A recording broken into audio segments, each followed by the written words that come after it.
Okay, so this is the video for the poem Search for My Tongue by Sujata Bhatt.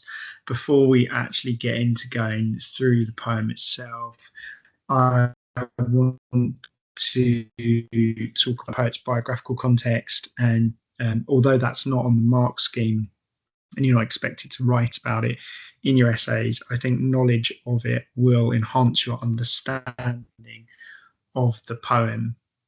So you can see the bullet points here. There's Sujata Bhatt, born in 1956 in India, in Ahmedabad, the largest city in the western state of Gujarat, where the language is Gujarati. And if we zoom in here, you can see it just outlined in red there on the west. And she emigrated to America back in 1968 and attended universities both there and in Canada. At the time that I researched some years ago, she was living in Germany, although she was a visiting professor of creative literature at Nottingham Trent University in England. So the key points here really are that you have got a poet from India who has studied in two English speaking countries. I know some people in Canada speak French, but my point still stands that English is widely spoken in both. India itself is a former British colony, and she has worked at a university.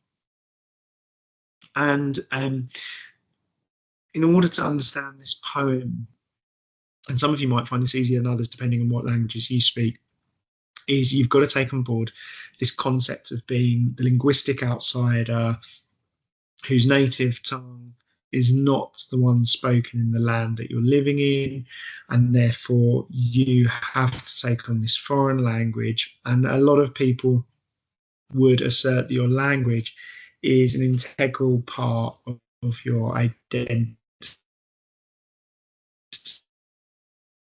because okay, we're talking words come things like a certain way of thinking, a certain sense of humor.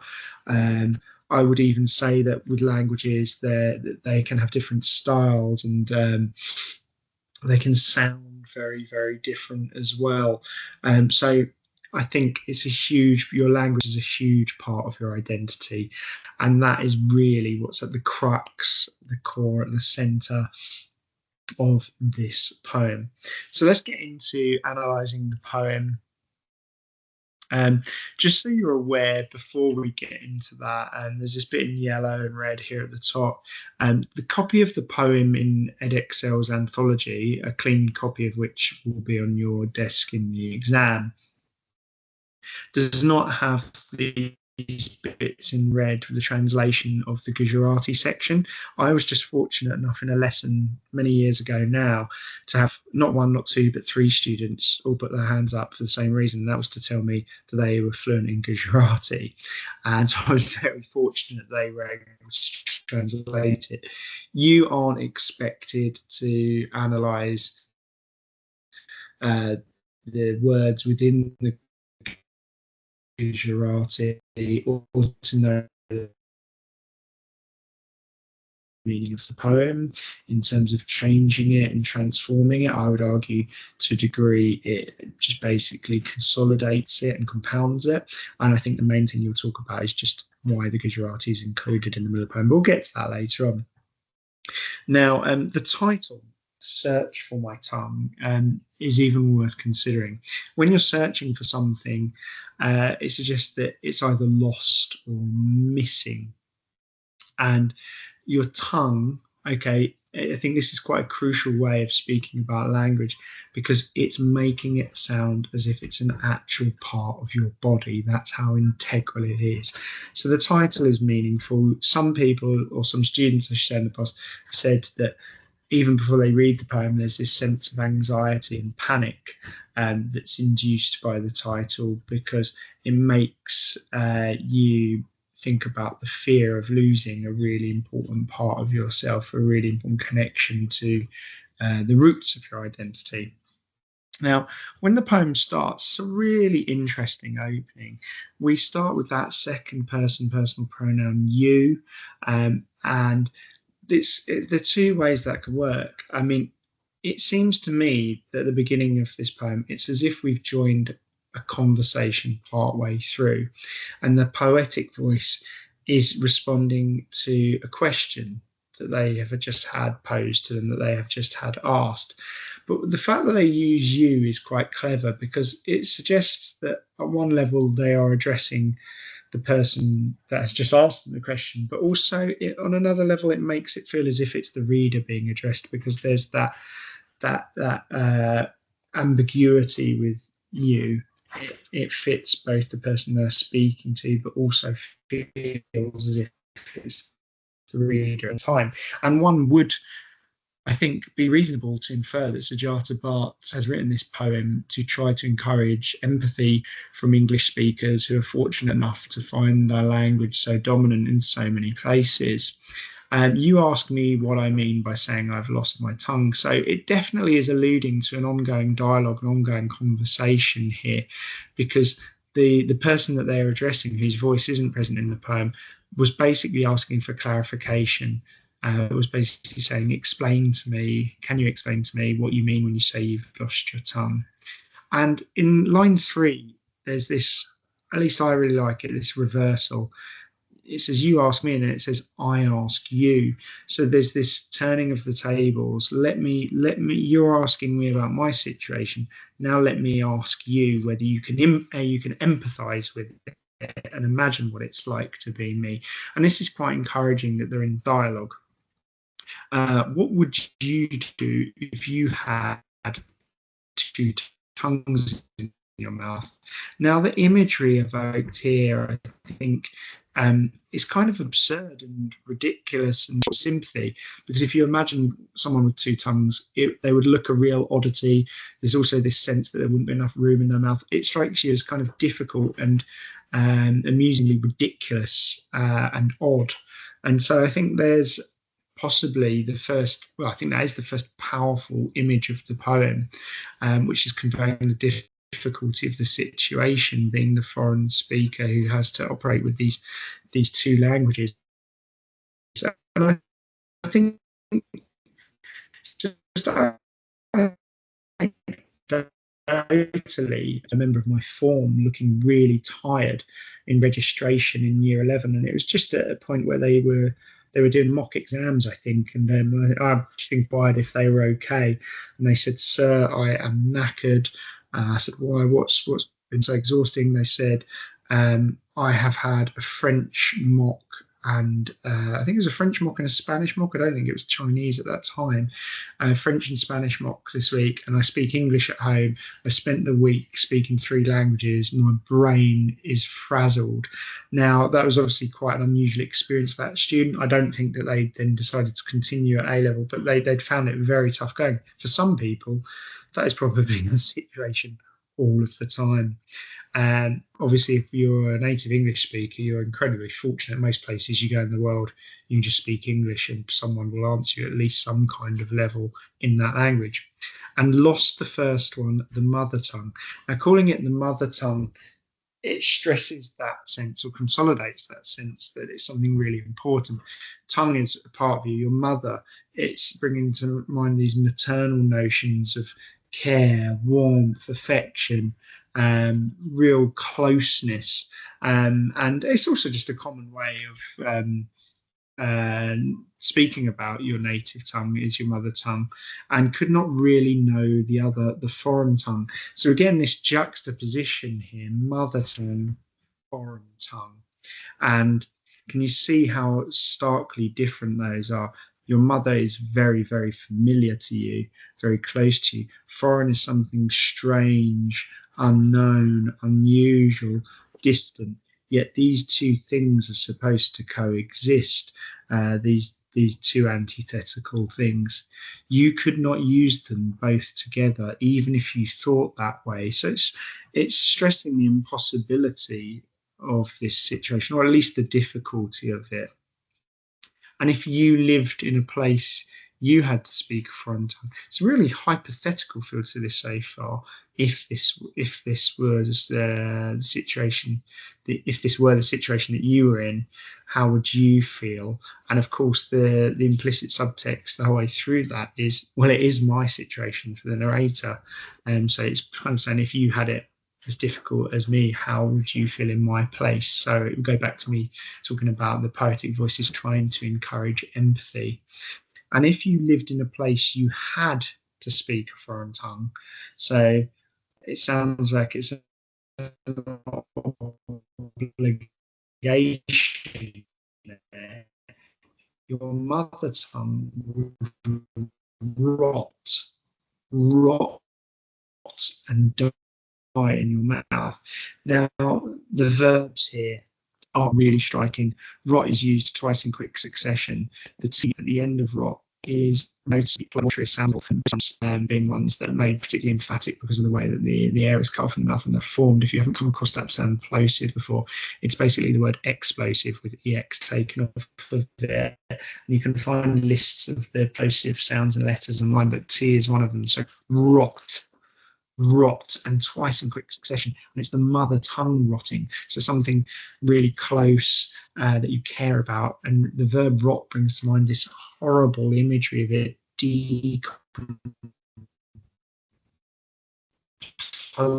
like a corpse. It's really grim, it's really emotive verb, and that's followed in quick succession by die.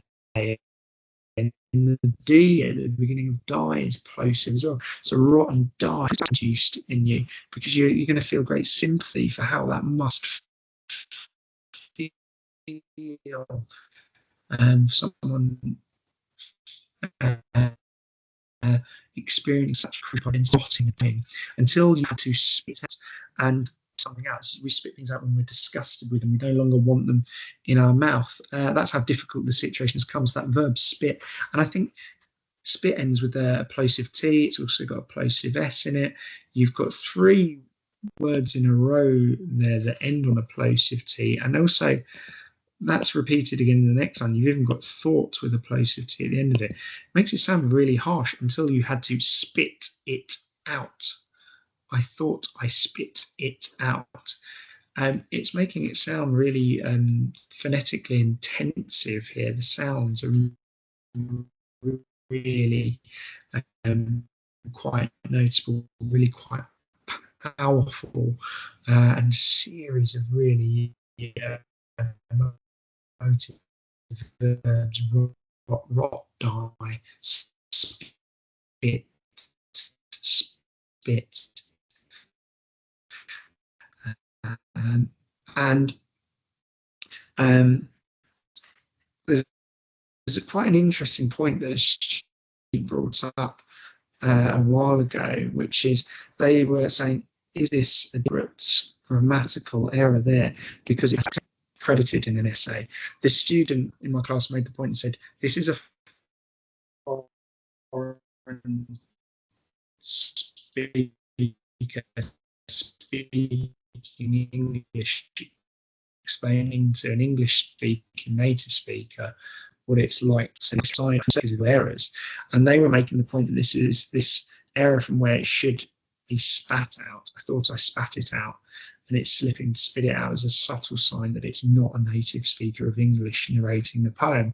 And I think, yeah, that's a really interesting point. It shows they're considering things in really fine detail. So, yeah, some people would probably dismiss that, but I think it is plausibility there. Then we get this, but overnight while I dream. Now, there's some ambiguity here, and this has proven quite divisive with classes of mine over the years. The mother tongue, the Gujarati, comes back in a dream. I have had some students argue that that's really positive. I have had others argue that it's very negative. I don't feel like I've had a class where there's ever been a consensus where everyone's been unanimous in saying it's positive or negative. There's always been differences of opinion. Now, let me talk this through. If we're going to take the positive view, in our dreams, our subconscious, that really deep layer of our mind, comes to the fore. It's buried away in our waking hours, but at, at that really base subconscious level is who we really are.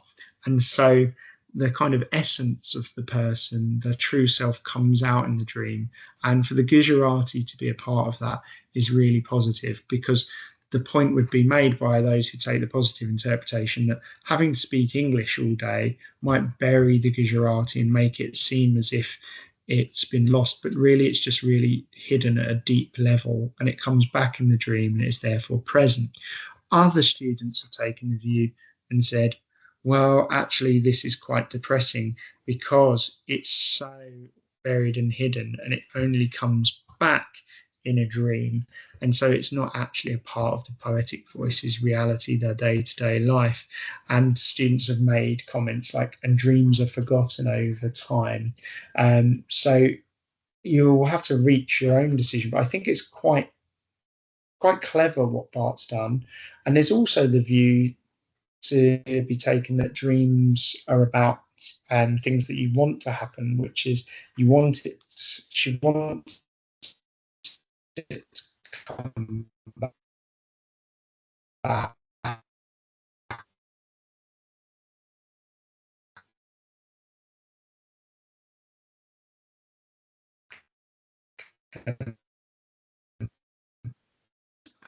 Prejudice based. I think a lot of it is down to how different the words sound, and hearing myself, an English teacher who doesn't speak Gujarati, struggle with them. And I think therein lays a really important point. If you imagine being a foreign speaker in an English speaking country, when you're still acquiring the language, when you're a real novice, a real beginner, the language probably sounds really, really strange at times. And you don't know what any of the words mean. They're just sounds. And so, what I feel that Sujata Bhatt has done here is, through including the Gujarati, a language that is so alien and foreign and different to English speakers, she has performed that role reversal, and they are in the situation where they are hearing sounds which are words in another language but are meaningless to them. And so, if this poem is about asking for empathy and asking to be understood, and for the difficulty of one's situation to be understood, then this is a very clever tactic, because the poetic voice puts the readers in that position for a moment. I also think that in terms of the structure, the fact that the Gujarati is thrust into the midst of the poem, you could take that as quite positive, because it's like it interrupts the English and comes back with a vengeance at night. And certainly that idea of it coming back with a vengeance is going to be prominent in some of the imagery that we see towards the end of the poem. And as I said, the parts in red won't be included in the copy of the poem that you get in the exam, but I just added them so you understand, well, for our curiosity. And it, as you can see, it doesn't really change the meaning of the poem. It just basically says what follows in English not long afterwards. So interesting, but not revelatory in the sense of changing the meaning of the text. When we come out of the Gujarati and we come into this part where it says it grows back, there's some really noticeable things going on here. You get the verb grows here, and then again here, and then again here, and then again here. So you get the verb grows 4 times in 2 lines. That's a lot in quick succession. And I think it's making it sound as if it's particularly resurgent. And by resurgent, I mean it's coming back really quickly, really powerfully. So this feels really positive. A stump of a shoot. When I think of a stump, I often feel like a bit of pity and sympathy, because it's this sense that something has been chopped down, cut down. And a shoot is something really in a kind of nascent early stage. It's not yet become the thing that it will in time. It's yet to flourish. So you've perhaps got some sympathy about the stump, but then also there's immediately a sign that it's going to flourish once more, grows longer, grows moist, grows strong veins. Now, the veins part is interesting in terms of the imagery that's evoked there as well. It makes it sound muscular. which adds to and consolidates this idea of the mother tongue being really strong and dominant and forceful again. And then you get it ties the other tongue in knots. Now, I think on an auditory level, this idea of the repetitious nature of tying is conveyed through the prevalence of the plosive T sound in that third line of this part. It ties the, that's not really a plosive T there, other tongue is a plosive T in knots. So I'd say this T, this T, this T, and this T all plosive. And the repetition on an auditory level there of those plosive T's, the alliterative effect of those T's, conveys this idea of if you're tying someone, you repeatedly go around them. And the tying the other tongue in knots definitely as an image conveys superiority and dominance. It's almost like it's going to torture and restrain the foreign tongue. And then we get the bud opens. The bud opens in my mouth. So this extended metaphor of it being a growing plant. And again, slightly ridiculous imagery, but I think this time in a really positive way, as opposed to when we had the two tongues in the mouth earlier. And that idea is continued where it says it pushes the other tongue aside. So it's like it's barging and jostling the foreign tongue out of the way, which again continues that idea of it really being dominant and assertive that we had with it tying it up in knots. And then we get every time I think I've forgotten, I think I've lost the mother tongue, it blossoms out of my mouth. That pushes me towards feeling more positive at the end, even though there's the ambiguity about the dream. And I think the verb blossoms, not that necessarily you're perhaps at the age where you feel this appreciative in spring, but when you see blossom for a lot of people, it provokes great sense of admiration and appreciation, and also I think it makes a lot of people happy because it makes them think that things can get better from that point onward. So beauty is a big part of it, and it suggests that it's a beautiful thing, the Gujarati coming back. And this Gujarati, this language, is a sign of their heritage, their identity, their cultural identity, and that it comes back. So that's the poem covered. But of course, you're going to be thinking about which text can I compare this to. The most obvious one for me is Half Caste in terms of identity. I would argue that the situations, although identity is central to them both, the situations are quite different. In John Aggard's poem, he is obviously addressing someone, but I think the nature of the tone of it from Aggard's poetic voice, it's more confrontational, assertive, and aggressive up until I would argue the closing stages.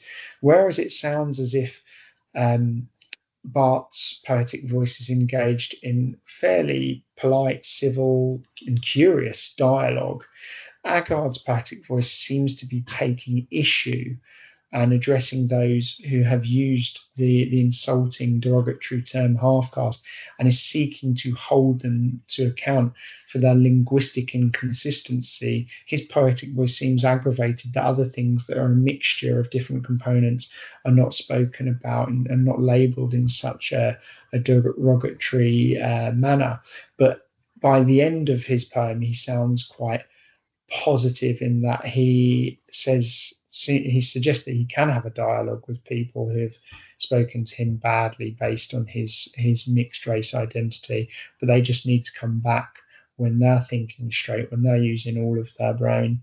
And I think what's interesting also in Half Caste as a point of comparison is the imagery, the absurd and ridiculous imagery. We had that with the two tongues in the mouth, with blossom coming out of the mouth towards the end of the poem. Here in Aggard's, he ridicules the idea that someone can be half a person, mentions having half an ear, half an eye, shaking half a hand. So absurd imagery is used in both of them.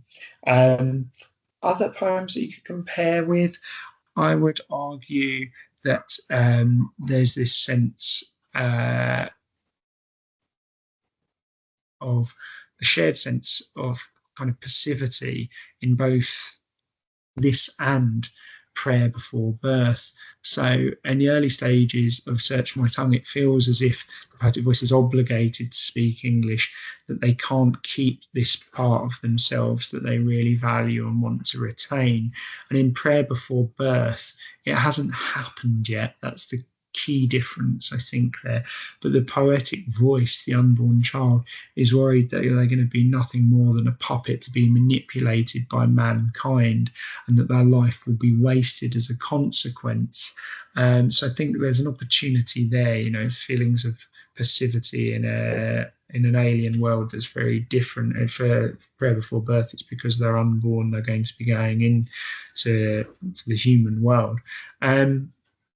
I think other poems that you could compare with, there is, I think, something to be said for poem at 39 and identity. Here, it's about how language is a really key part of your identity that you don't want to lose. In Alice Walker's poem, it's about realizing how parental influence is really crucial in forming your identity. And whilst the poetic voice here worries that they have lost that and it comes back, the poetic voice in Alice Walker's poem at 39 has to spend time thinking about their father and bringing those memories back in order to have that realization. So they kind of bring back something that has faded by engaging with their thoughts and feelings and remembering. And I think that would be quite a fruitful comparison. So prayer before birth, half caste, and poem at 39, I think all are quite plausible comparison partner poems for Search for My Tongue. Okay, I hope this has been helpful.